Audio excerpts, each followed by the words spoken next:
students, in the last class we discussed about the meaning, objectives and process of performance appraisal. Today let's see what are the methods of performance appraisal. Performance evaluation is carried out by almost all organizations at least once in a year. There are different methods for evaluation of employee performance. ഓരോ ഓർഗനൈസേഷനും വർഷത്തിൽ ഒരു പ്രാവശ്യമെങ്കിലും performance appraisal conduct ചെയ്യാറുണ്ട്. ഇതിനു വേണ്ടിയിട്ട് different ആയിട്ടുള്ള മെത്തേഡ്സുകളാണ് അവർ യൂസ് ചെയ്യുന്നത്. The methods of performance appraisal are broadly classified into 2 categories. First one traditional methods, then modern method.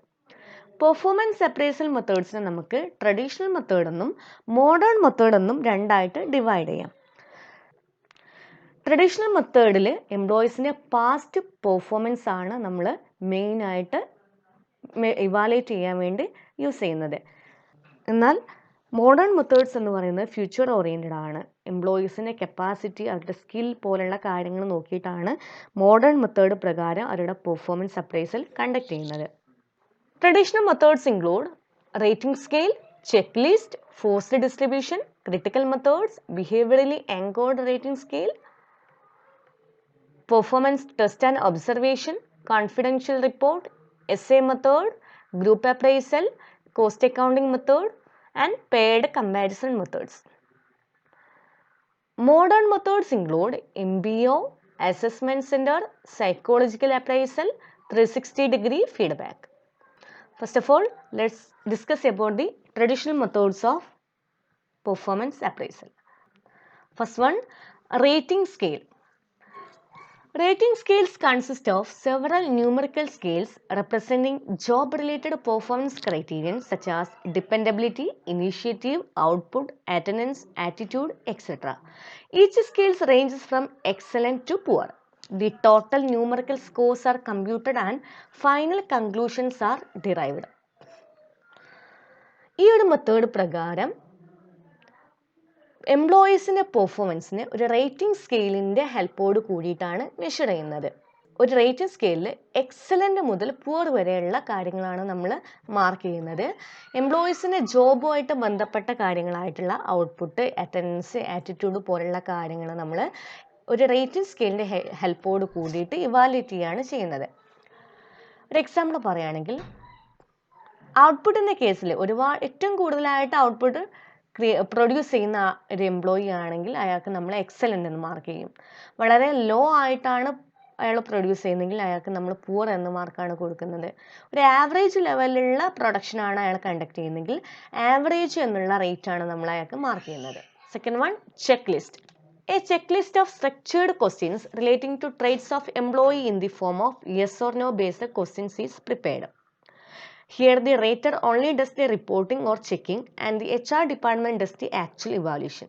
Performance evaluation conduct ചെയ്യുന്ന ആളെയാണ് നമ്മൾ റേറ്റർ എന്ന് പറയുന്നത്. ഈ ഒരു റേറ്റർ ആദ്യം തന്നെ ഒരു സ്ട്രക്ചേർഡ് ക്വസ്റ്റ്യൻ പ്രിപ്പയർ ചെയ്യും. ഒരു സ്ട്രക്ചേർഡ് ക്വസ്റ്റ്യനിൽ യെസ് ഓർ നോ ക്വസ്റ്റ്യൻസ് ആണ് ഉണ്ടാവുക. എംപ്ലോയിയുടെ ജോബുമായിട്ട് റിലേറ്റ് ചെയ്യുന്ന yes or no questions already prepare ചെയ്തിട്ടുണ്ടാവും. ഈ ക്വസ്റ്റ്യൻസ് നമ്മൾ എംപ്ലോയിയായിട്ട് അപ്രോച്ച് ചെയ്യുകയും അവരുടെ ആൻസേഴ്സ് അതിൽ മാർക്ക് ചെയ്യുകയും ചെയ്യുന്നു. ഇതിൻ്റെ ബേസിൽ പെർഫോമൻസ് ഇവാലുവേഷൻ നടത്തുന്നതിനാണ് ചെക്ക് ലിസ്റ്റ് മെത്തേഡ് എന്ന് പറയുന്നത്. ഇവിടെ റേറ്റർ ചെയ്യുന്നത് ജസ്റ്റ് റിപ്പോർട്ടിംഗ് മാത്രമാണ്. ആക്ച്വൽ ഇവാലുവേഷൻ കണ്ടക്ട് ചെയ്യുന്നത് HR ഡിപ്പാർട്ട്മെൻ്റ് ആണ്, അതായത് ഹ്യൂമൻ റിസോഴ്സ് ഡിപ്പാർട്ട്മെൻ്റ് ആണ്. Third one, forced distribution method. Employees are clustered around a high point on a rating scale. നേരത്തെ നമ്മൾ റേറ്റിംഗ് സ്കെയിലിൽ excellent, very good, good, average, poor പോലെയുള്ള കാര്യങ്ങളെക്കുറിച്ച് പറഞ്ഞു. ഇവിടെ എംപ്ലോയീസ്, ഒരു ഓർഗനൈസേഷനിലുള്ള എംപ്ലോയീസിനെ 3 കാറ്റഗറി ആയിട്ടാണ് ഡിവൈഡ് ചെയ്യുന്നത്. ലോ, ആവറേജ്, ടോപ്പ് എന്നിങ്ങനെ 3 കാറ്റഗറി ആയിട്ട് എംപ്ലോയീസിനെ ഡിവൈഡ് ചെയ്യുകയാണ് ചെയ്യുന്നത്. അപ്പം അങ്ങനെ ഡിവൈഡ് ചെയ്യുന്ന സമയത്ത് നമുക്ക് ഈ പിക്ചറിൽ കാണുന്ന ഫോമിലുള്ള കർവ് ഫോമിലായിരിക്കും അതിൻ്റെ റിസൾട്ട് കാണാൻ പറ്റുക. അതായത് ഏറ്റവും കൂടുതൽ ആളുകൾ നോർമലി ആവറേജ് എന്നുള്ള ഗ്രൂപ്പിലായിരിക്കും ഉണ്ടാവുക. ടോപ്പിലും ലോയിലുള്ള ആളുകൾ വളരെ കുറവായിരിക്കും. ഈ ഒരു ഫോം ഓഫ് കർവിന് പറയുന്ന പേരാണ് നോർമൽ ഡിസ്ട്രിബ്യൂഷൻ കർവ്. അപ്പോൾ ഫോസ്റ്റർ ഡിസ്ട്രിബ്യൂഷൻ മെത്തേഡ് പ്രകാരം എംപ്ലോയീസിനെ മൂന്നായിട്ട് നമ്മൾ ക്ലാസിഫൈ ചെയ്യുമ്പോൾ നമുക്ക് അതിൻ്റെ റിസൾട്ട് ഒരു നോർമൽ ഡിസ്ട്രിബ്യൂഷൻ കർവ് പ്രകാരമാണ് കിട്ടുക. Rater is compelled to distribute the employee on all points on the scale. ഈ എംപ്ലോയീസിനെ റേറ്റർ കമ്പൽ ചെയ്തിട്ടാണ് 3 ഗ്രൂപ്പുകളിലാക്കി ഡിവൈഡ് ചെയ്യുന്നത്. നേരത്തെ പറഞ്ഞ പോലെ ഒരു നോർമൽ ഡിസ്ട്രിബ്യൂഷൻ കർവിൻ്റെ ഫോമിലായിരിക്കും അതിൻ്റെ റിസൾട്ട് നമുക്ക് കിട്ടുന്നത്. ഏറ്റവും കൂടുതൽ ആളുകൾ ആവറേജ് എന്നുള്ള ഗ്രൂപ്പിലായിരിക്കും വരിക. Then critical incidence method. The approach is focused on certain critical behavior of employee that make all the differences in the performance.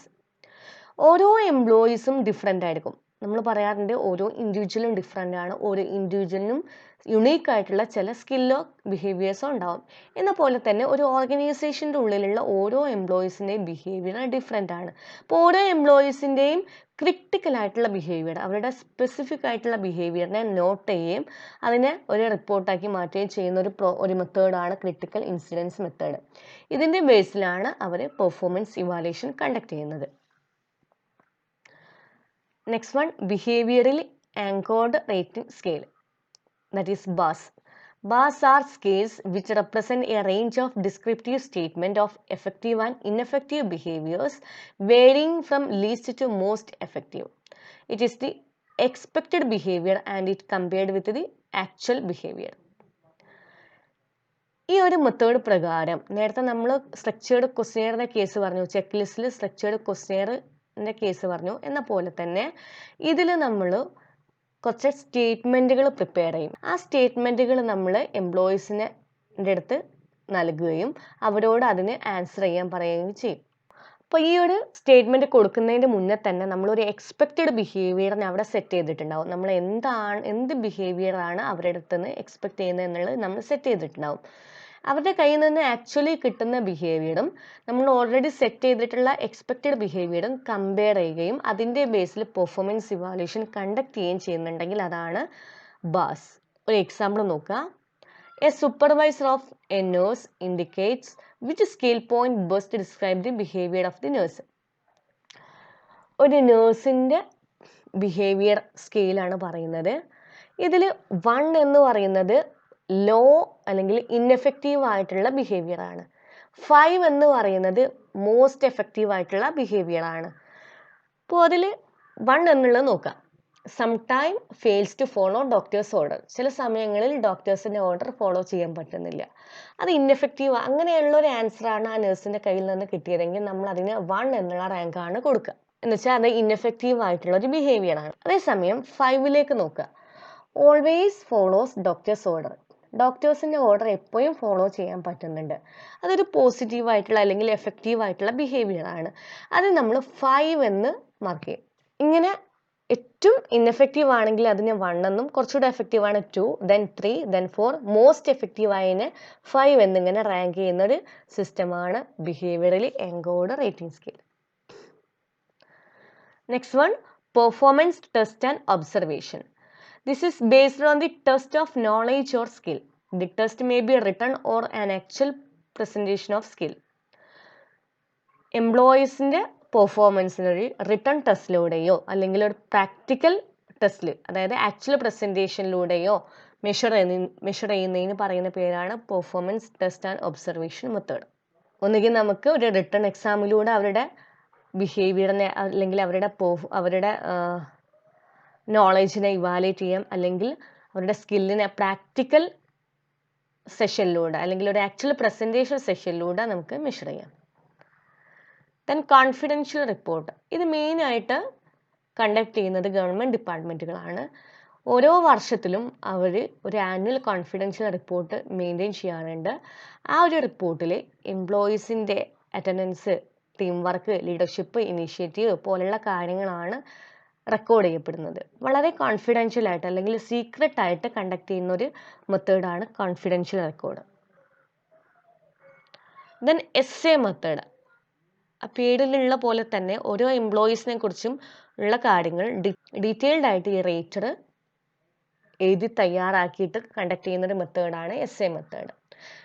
Just ഒരു 1 or 2 ലൈനിലുള്ള ഒരു എംപ്ലോയിനെ കുറിച്ച് ഡീറ്റെയിൽഡ് ആയിട്ട് എഴുതി തയ്യാറാക്കി അതിൻ്റെ ബേസിൽ ഇവാലുവേറ്റ് ചെയ്യുന്നുണ്ടെങ്കിൽ അത്തരം മെത്തേഡാണ് എസ്സേ മെത്തേഡ്.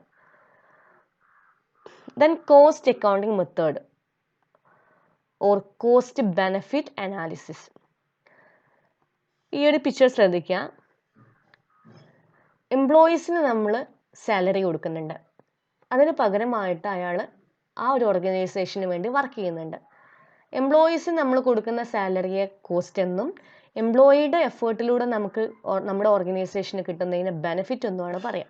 അപ്പോൾ ഒരു എംപ്ലോയിയുടെ കോസ്റ്റും ബെനിഫിറ്റും അനലൈസ് ചെയ്തിട്ട് കോസ്റ്റ് ആണോ കൂടുതൽ ബെനിഫിറ്റ് ആണോ കൂടുതൽ എന്ന് മനസ്സിലാക്കിയിട്ട് അയാൾക്കുള്ള കോസ്റ്റും തമ്മിൽ കമ്പയർ ചെയ്തുകൊണ്ട് അത് ഇവാലുവേറ്റ് ചെയ്യുന്നതിന് പറയുന്ന പേരാണ് cost accounting method.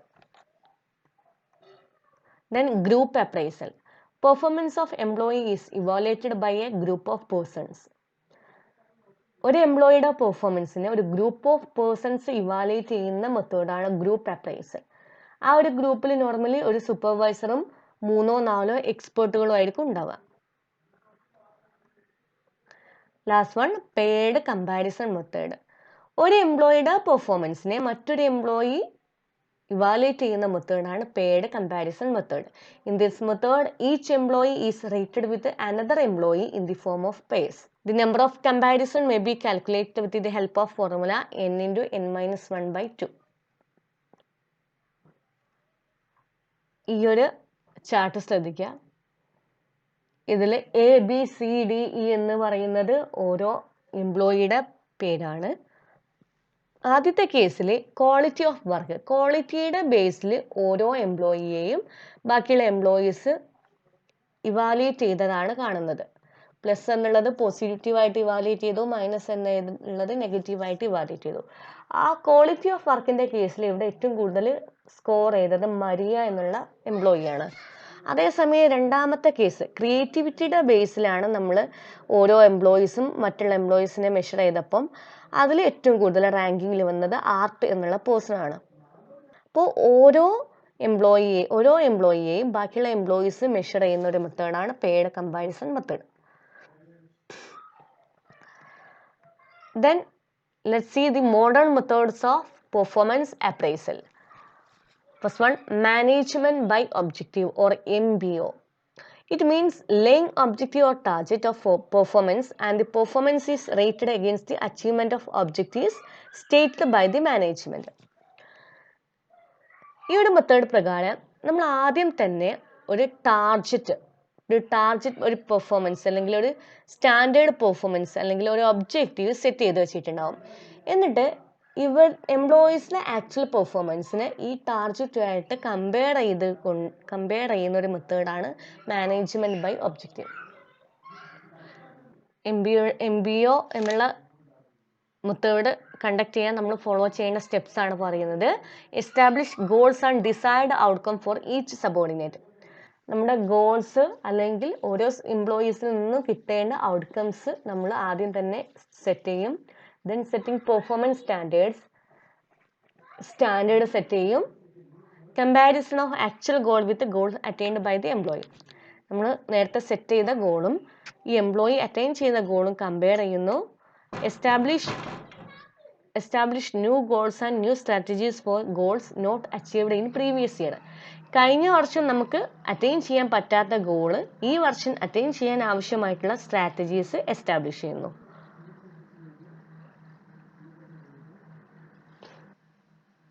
Then psychological appraisal. These appraisal are more directed to assess employees' potential for future performance rather than the past one. Future oriented ആയിട്ടുള്ള മെത്തേഡാണ് സൈക്കോളജിക്കൽ അപ്രൈസൽ എന്ന് പറയുന്നത്.